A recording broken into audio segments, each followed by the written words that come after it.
Foam rolling is a type of soft tissue mobilization that's a really important aspect of keeping you healthy through your training. So I'm going to demonstrate exactly how you should do it. Again, I'm showing you a foam roller. There's several different things you can use. You can use a stick or a tiger tail. You can use a lacrosse ball maybe up against a wall to get some of the harder to reach areas.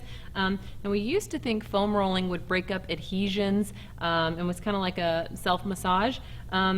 What we're finding out now is that we're not actually sure why foam rolling works to kind of relax the body and loosen you up, but we do know that it does work. Some people say that it sends a signal to your brain to get the muscles to relax. But either way, we like foam rolling and we know that it works. We just might not know why it works. So I'm going to demonstrate a couple different things that you can roll out. I'm going to start out with the quads. So I'm going to put the foam roller right in front of my legs. I'm going to get in almost a plank position on my forearms. I'm going to stay nice and tight. You don't want to sag through your lower back here. So you want to keep everything nice and tight. You just kind of want to roll back and forth, nice and controlled. When you're first foam rolling, it can be quite awkward if you're not used to manipulating your body on something like this. And if you don't fall off at least twice, you're not doing it right. You're going to go all the way up to the hip, all the way to the knee.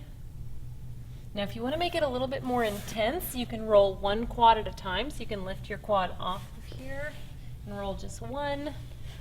That decreases the surface area, so it increases the pressure. You just kind of want to spend about 30 to 60 seconds on each area. Next, I'm going to get the IT band. So going right down the side of my leg here. You'll know this one when you hit it. It's usually pretty painful. Beyond just rolling up and down, you can also roll side to side. A lot of people like that. And foam rolling, it depends on how stiff you are and how much soft tissue work you do. It can be kind of intense for some people. If that's the case, you might want to start out with the stick or the tiger tail, like I mentioned, or maybe a white foam roller that's going to be a little bit softer foam, so it's a lower density foam. I'm going to flip over and get my other IT band now. So you can see I'm keeping everything nice and stiff on my body. I'm not letting anything sag. All the way up to the hip, all the way to my knee. Now I'm going to sit on top of the roller and I'm going to get my glutes.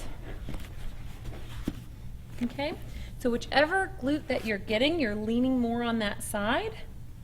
You just kind of start on the side, roll towards the middle.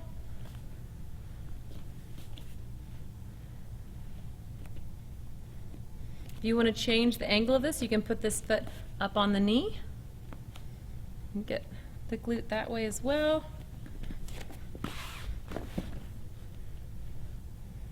So just roll around a little bit. Again, I'm not going to spend the full 30 to 60 seconds on every muscle group. I'm just going to kind of demonstrate.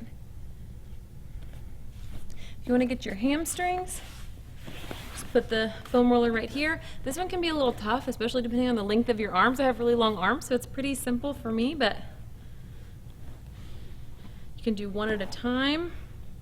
I'm holding my body up, turning my foot different directions to get the entire hamstring. Next, you're going to get your calves. Just kind of roll along the length of those. You can even move the foam roller. There's really no rules for using the foam roller. It's just whatever's most comfortable for you. Again, the more weight that you put on there, the more intense it's going to be. If you want to get the front of your legs on the shins, set the roller right here. You're going to get up on top. Now this one can be quite intense for a lot of people, so be careful. You're here, just kind of roll. Yep, I was not joking about that. Pretty intense. Just kind of roll up and down a few times. Okay, next we're going to get the adductor. This one can be kind of an awkward position to get into. Again, you might have to play around with it a little bit and find what helps you feel it. The adductor's right here going towards the groin. I generally put the foam roller at kind of a perpendicular angle to my leg. So I'm here, and then I drape my leg over it. So again, you can see I'm perpendicular. Just kind of roll in like this. You can turn your toe down towards the ground.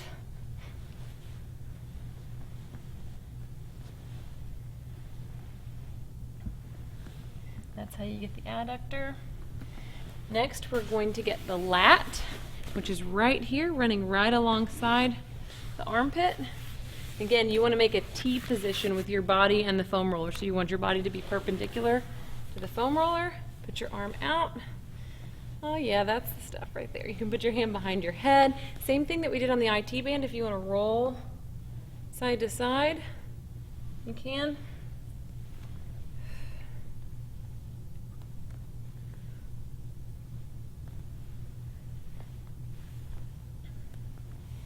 Next, I'm going to show you how to get your Peck, which is right here on your chest. This, again, can be a little bit awkward as well, and this is sometimes better done with a lacrosse ball up against a wall, where you put the lacrosse ball between your chest and the wall and kind of roll around there. But I'm going to try to demonstrate with the foam roller. So you're here. You kind of prop your body right on top of the roller. Turn your thumb down. Just roll right over on the chest.